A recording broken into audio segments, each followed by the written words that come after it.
Hello എല്ലാ plus two മക്കൾക്കും ഇനി വരാൻ പോകുന്ന ക്രിസ്മസ് എക്സാമിലേക്ക് ഏറ്റവും ഇമ്പോർട്ടൻ്റ് ആയിട്ടുള്ള ക്വസ്റ്റ്യൻസ് ആ ക്വസ്റ്റ്യൻസ് ഏതൊക്കെയാണെന്ന് പെട്ടെന്ന് നമുക്ക് എന്ത് ചെയ്യേണ്ടതിന് പോകേണ്ടതിൻ്റെ ഓരോ ചാപ്റ്ററും നമ്മൾ എക്സ്പെക്ട് ചെയ്യുന്ന ചോദ്യങ്ങൾ ഏതൊക്കെയാണ് എന്നുള്ളത് അറിഞ്ഞു കഴിഞ്ഞാൽ കുറച്ചും കൂടി ഈസി ആയിട്ട് പഠിക്കാൻ പറ്റുന്ന ഒരുപാട് പേര് കമൻറ്റിൽ ഇട്ടതുകൊണ്ട് അതുമായി ബന്ധപ്പെട്ടിട്ട് ഓരോ ചാപ്റ്ററിലും ഇമ്പോർട്ടൻറ്റ് ക്വസ്റ്റ്യൻസ് ചെയ്തിട്ടുണ്ട്. ഞാനിവിടെ ലിസ്റ്റ് ഔട്ട് ചെയ്തിട്ടുണ്ട്. നമുക്ക് ഓരോ ക്വസ്റ്റ്യൻസും എന്താണെന്ന് പെട്ടെന്ന് എന്ത് ചെയ്യാം നോക്കി പോകേണ്ടതുണ്ട്. ആ ക്വസ്റ്റ്യൻസ് പഠിച്ചു എന്ന് നിങ്ങൾ എന്ത് ചെയ്യണം ഉറപ്പ് വരുത്തണം. എനിക്ക് ഉറപ്പാണ് ഈ ചോദ്യങ്ങളെല്ലാം പഠിച്ചാൽ നിങ്ങൾക്ക് ഒരു 50 above മാർക്ക് ഈസി ആയിട്ട് സ്കോർ ചെയ്യാൻ പറ്റും എന്നുള്ള അത്രയും കോൺഫിഡൻസിലാണ് ഞാൻ പറയുന്നത് കേട്ടോ. ഓക്കെ, അപ്പോൾ നമുക്ക് എന്ത് ചെയ്യാം, ഈ 12th സ്റ്റാൻഡേർഡിൽ നമുക്ക് ടേം 2 എന്ന് പറയുന്ന ഭാഗത്ത് നിന്ന് അത്യാവശ്യം ചോദ്യങ്ങൾ വരാനുണ്ട്. എന്ന് വെച്ചാൽ ക്രിസ്മസ് എക്സാമിന് ഓണം എക്സാമിൻ്റെ പോർഷൻസിന് ശേഷമുള്ള പോർഷൻസ് അവിടെ നിന്നായിരിക്കും കൂടുതൽ പെർസെൻറ്റേജ് ഓഫ് ക്വസ്റ്റ്യൻ വരിക. ആ ചാപ്റ്ററുകളിൽ നിന്നുള്ള ഇമ്പോർട്ടൻറ്റ് ക്വസ്റ്റ്യൻസ് ഏതൊക്കെയാണ് എന്നുള്ളത് നമുക്ക് ഈസി ആയിട്ട് നോക്കിയാലോ. ഓക്കെ, ആദ്യമായിട്ട് വരുന്നത് നമുക്ക് ഓർഗനൈസിങ് ആണ് അല്ലേ. നമുക്ക് ഓണപരീക്ഷയ്ക്ക് ശേഷം നമ്മൾ ഡിസ്കസ് ചെയ്തിട്ടുള്ളത് ഓർഗനൈസിങ് ചാപ്റ്ററാണ്. ഓർഗനൈസിങ് ചാപ്റ്ററിൽ ഏറ്റവും ഇമ്പോർട്ടൻ്റ് അല്ലേ 6 difference between the formal and informal organisation നമ്മൾ പഠിച്ചിട്ടുണ്ട്. ഫോമലും ഉണ്ട് ഇൻഫോമലും ഉണ്ട്. ആ ഫോർമൽ ആൻഡ് ഇൻഫോർമൽ ഓർഗനൈസേഷൻ്റെ ഡിഫറൻസ് ചോദിക്കുന്ന ഒരു ഭാഗം നമ്മൾ എക്സ്പെക്ട് ചെയ്യുന്നുണ്ട്. രണ്ടാമതായിട്ട് പറയുന്നത് what are the elements of delegation of authority and explain briefly എന്ന് പറയുന്നുണ്ട്. പ്രധാനപ്പെട്ട് പഠിച്ചിരിക്കേണ്ടത് ആ ചാപ്റ്ററിൽ നമ്മൾ അവസാനത്തേക്കാണെങ്കിൽ കൂടി വെരി ഇമ്പോർട്ടൻ്റ് ആയിട്ടുള്ള ഭാഗമാണ് ഡെലിഗേഷൻ എന്നുള്ളത്. ആ ഡെലിഗേഷൻ്റെ 3 എലമെന്റ്സ് ഉണ്ട്. ആ എലമെന്റ്സ് മറന്നു പോകേണ്ട. Metro limited is engage in the production of soap and purchases എന്ന് പറഞ്ഞിട്ട് പ്രൊഡക്ഷനും മാർക്കറ്റിംഗും ഫിനാൻഷ്യൽ ഡിപ്പാർട്ട്മെന്റിന്റെ സ്യൂട്ടബിൾ ഓർഗനൈസിംഗ് സ്ട്രക്ചറിന്റെ ഭാഗത്തു നിന്ന് ഒരു ചോദ്യം അല്ലേ നമ്മൾ പഠിച്ചിട്ടുണ്ട്. ഓർഗനൈസിംഗ് എന്നുള്ള ചാപ്റ്ററിൽ ഓർഗനൈസിംഗ് സ്ട്രക്ചറിൽ ഫംഗ്ഷനും ഡിവിഷനും ഉണ്ട്. ആ രണ്ട് ഭാഗത്തും അതിന്റെ വിത്ത് ഡയഗ്രാം എന്ത് ചെയ്യുക പഠിച്ചു വെച്ചേക്കുക. Very steps in the organising എന്നുള്ള സ്റ്റെപ്സ് പഠിച്ചു വെച്ചേക്കുക. And 4 difference between function and ഡിവിഷനിലെ ഞാൻ പറയുന്നത് ഇതിൽ ഈ പറഞ്ഞതുപോലെ തന്നെ ഈ ക്വസ്റ്റിന്റെ ആൻസറും ഈ ക്വസ്റ്റിന്റെ ആൻസറും ഒക്കെ ഓൾമോസ്റ്റ് സെയിം ആണ്.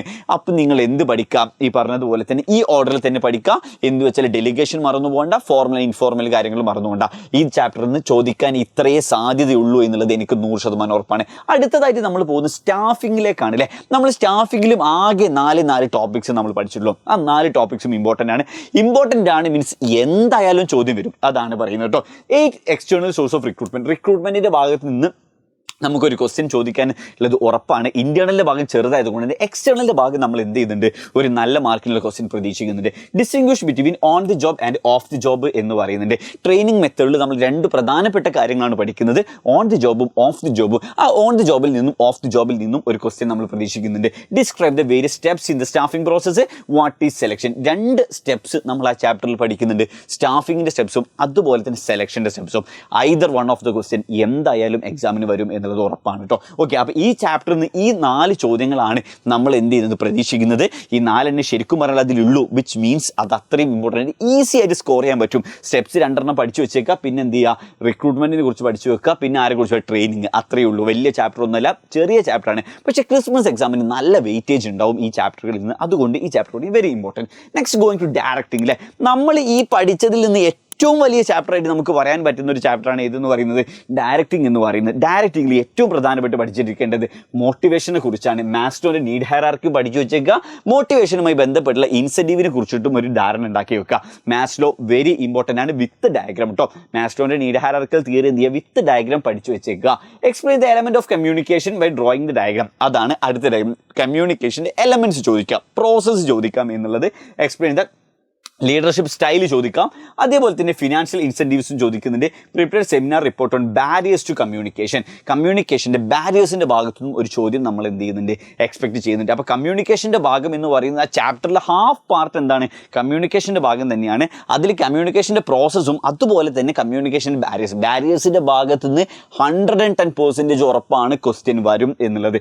എന്തായാലും ഒരു ക്വസ്റ്റ്യൻ കമ്മ്യൂണിക്കേഷൻ ബാരിയേഴ്സിന് എടുത്ത് വരും. പിന്നെ ഒരു മോട്ടിവേഷൻ്റെ ഭാഗത്തുനിന്ന് നമുക്ക് ഉറപ്പാണ്. പിന്നെ നമുക്ക് പറയാൻ പറ്റുന്ന ഈ പറഞ്ഞതുപോലെ തന്നെ ലീഡർഷിപ്പ് സ്റ്റൈലും ഒക്കെയാണ് പറയാനുള്ളത്. മോട്ടിവേഷൻ്റെ ഫിനാൻഷ്യലും നോൺ ഫിനാൻഷ്യൽ ഇൻസെൻറ്റീവ്സിൻ്റെ ഭാഗത്തുനിന്നും ഒന്ന് നോക്കി വെച്ചേക്കുക എന്നുള്ളതാണ് കേട്ടോ. ശരിക്കും പറഞ്ഞാൽ ഇതൊക്കെ തന്നെയുള്ളൂ നമുക്ക് പഠിക്കാനുള്ളത് എന്ന് നിങ്ങൾക്ക് തോന്നുന്നുണ്ട്. പക്ഷേ അത്രയേ ഉള്ളൂ ശരിക്കും ബിസിനസ് സ്റ്റഡീസ് എന്ന് പറയുന്നത്. ഇനി അതിൽ ഇമ്പോർട്ടൻ്റ് എന്ന് പറയുന്നത് ഒക്കെ അങ്ങ് പഠിക്കുന്നുള്ളത് അത്രയേ ഉള്ളൂ കേട്ടോ. ഇനി എന്താണ് കൺട്രോളിംഗ് എന്ന് പറയുന്ന ചാപ്റ്റർ. പിന്നെ നമ്മൾ എന്ത് ചെയ്യേണ്ട വളരെ കൊച്ചു ചാപ്റ്ററാണ്. അതിൽ സ്റ്റെപ്സും അതേപോലെ തന്നെ കൺട്രോളിങ്ങിൽ എന്ത് വെച്ച് പഠിച്ചേക്കാം, പ്ലാനിങ്ങും കൺട്രോളിങ്ങും തമ്മിലുള്ള ആ ഒരു കണക്ഷനെ കുറിച്ചിട്ടുള്ള ഭാഗം കൂടി പഠിച്ചു വെച്ച് കഴിഞ്ഞാൽ കൺട്രോളിങ് കഴിഞ്ഞിട്ടുണ്ട്. And going to the financial management എന്നുള്ളത് വെരി ഇമ്പോർട്ടൻ്റ് ആണ്. അതിൽ ഒരുപാട് ഫാക്ടേഴ്സ് ആണ് പറയുന്നത്. ആ ഫാക്ടേഴ്സുകളെല്ലാം ഒന്ന് പഠിച്ചു വെക്കുക. Explain the effect in the working capital and fixed capital. Working capital ഒന്നെങ്കിൽ വർക്കിംഗ് ക്യാപിറ്റൽ മാത്രം ചോദിക്കാം, അല്ലെങ്കിൽ ഫിക്സ്ഡ് ക്യാപിറ്റൽ മാത്രം ചോദിക്കാം. പക്ഷേ പഠിച്ചു നോക്കുന്ന സമയത്ത് ഒരു കാര്യമുണ്ട്, വളരെ ഈസി ആയിട്ട് എന്ത് ചെയ്യുന്നുണ്ട്, രണ്ടിലും കുറേ കോമൺ പോയിന്റ്സ് വരുന്നുണ്ട്. One of the financial decision related amount of profit to be retained. ഈ പ്രോഫിറ്റ് റീറ്റെയിൻ ചെയ്തതിനെ കുറിച്ച് 3 ഡിസിഷനിൽ ഡിവിഡൻഡ് ഡിസിഷനുമായി ബന്ധപ്പെട്ടുള്ള ഒരു ചോദ്യം നമ്മൾ പ്രതീക്ഷിക്കുന്നുണ്ട്. Every financial manager take 3 important decisions. ആ 3 ഡിസിഷൻസിനെ കുറിച്ച് ചോദിക്കുന്നുണ്ട്. Affecting the requirement of capital structure അല്ലെ, ക്യാപിറ്റൽ സ്ട്രക്ചറും അതേപോലെ തന്നെ ഫൈനാൻസിങ് ഡിസിഷനും സെയിം ആണ് എന്നുള്ളത് ഫാക്ടേഴ്സ് ഉള്ളത് അല്ലേ. അപ്പോൾ നിങ്ങൾ ആലോചിക്കുന്നുണ്ട് ഇതിൻ്റെയൊക്കെ ഉത്തരം എവിടെ നിന്നാണ് കിട്ടുക? സാറ് പറയുന്നുണ്ടല്ലോ ഈ പറഞ്ഞതുപോലെ തന്നെ ഇത് രണ്ടും സെയിം ആണ്, അങ്ങനെയാണ് ഇങ്ങനെയാണെന്നൊക്കെ പറയുന്നുണ്ടല്ലോ. എന്നാൽ മക്കളെ നമ്മൾ ഇതിൻ്റെ ഒക്കെ ലൈവായിട്ട് പെട്ടെന്ന് തന്നെ വരും ദിവസങ്ങളിൽ വരുന്നുണ്ട്. ഇനി ആരെങ്കിലും ഈ പറഞ്ഞതുപോലെ തന്നെ നമ്മുടെ കമ്മ്യൂണിറ്റി ഗ്രൂപ്പിൽ ജോയിൻ ചെയ്യാൻ മറന്നിട്ടുണ്ടെങ്കിൽ, ഈ പറഞ്ഞ സ്റ്റഡി ഗ്രൂപ്പിൽ ജോയിൻ ചെയ്യാൻ മറന്നിട്ടുണ്ടെങ്കിൽ ഇപ്പം തന്നെ ജോയിൻ ചെയ്തോ. ഈ പറഞ്ഞ സ്റ്റഡി പ്ലാനും നോട്ട്സും മൈക്രോബിറ്റും ഞാൻ ഈ പറഞ്ഞ ഈ ഓരോ ക്വസ്റ്റ്യൻസും ഈ വരുന്ന 20 ക്വസ്റ്റ്യൻസ് എല്ലാം നമ്മൾ എന്ത് ചെയ്യുന്നുണ്ട്, ഡിസ്കസ് ചെയ്യാൻ വേണ്ടി പോകുന്നുണ്ട്. വരുന്ന ദിവസങ്ങളിൽ ഇത് കിട്ടിക്കഴിഞ്ഞാൽ എന്തായാലും നിങ്ങൾ 50 അബവ് മാർക്കും എന്നാണ് ഉറപ്പാണ് കേട്ടോ. ഓക്കെ, അപ്പോൾ അതിന് വേണ്ടിയിട്ട് നിങ്ങൾ എന്ത് ചെയ്യുക, ഈ ജോയിൻ ലിങ്കിൽ എന്തായാലും ജോയിൻ ചെയ്യുക. താഴെ എന്ത് ചെയ്തിട്ട് ഞാൻ പിൻ ചെയ്തിട്ടുണ്ട്, അതെന്തായാലും ജോയിൻ ചെയ്യാൻ വേണ്ടി ശ്രമിക്കുക. എൻ്റെ അഗെയിൻ ഇഫ് യു വാണ്ട് ഒരു കലാശക്കൊട്ട് പഠനത്തിന് നിങ്ങൾ തയ്യാറാണെങ്കിൽ എന്ന് വെച്ചാൽ December ആയി, ഇനി ഒരു January February അത് കഴിഞ്ഞ് മാർച്ചിൽ നിങ്ങളുടെ ബോർഡ് എക്സാം വരെ വരുന്നുണ്ട്. അതുവരെയുള്ള കാര്യങ്ങളെല്ലാം സെറ്റ് ചെയ്യാൻ വേണ്ടി ഒരു കലാശക്കൊട്ട് പഠനത്തിന് വെറും 1999 rupees 2000 രൂപയ്ക്ക് എന്ന് വെച്ചാൽ ഫസ്റ്റ് 2000 സ്റ്റുഡൻസിന് നമ്മൾ എന്ത് കൊടുക്കുന്നുണ്ട്, 2000 രൂപയ്ക്ക് ഒരു കലാശക്കൊട്ട് കോഴ്സും കൂടി നമ്മൾ എന്ത് ചെയ്തിട്ടുണ്ട്, ഒരു ബൂസ്റ്റർ ബാച്ചിന് നമ്മൾ സെറ്റ് ചെയ്തിട്ടുണ്ട് ഫോർ ദ +2 കൊമേഴ്സ് സ്റ്റുഡൻസ് കേട്ടോ. ഇതിലും കൂടി ആയിട്ട് ജോയിൻ ചെയ്ത് കഴിഞ്ഞാൽ പിന്നെ മക്കളെ നമ്മൾ ഈ പറഞ്ഞത് അവസാന നിമിഷം ലൈവിലേക്കൊന്നും കാത്തു നിൽക്കേണ്ട. എജു ബോർഡിൻ്റെ ഒരുപാട് സൂം ലൈവുകളും മെൻറ്റർഷിപ്പ് പ്രോഗ്രാമും ഒക്കെ നിങ്ങൾക്ക് അവൈലബിൾ ആയിരിക്കും എന്ന് പറയാം കേട്ടോ.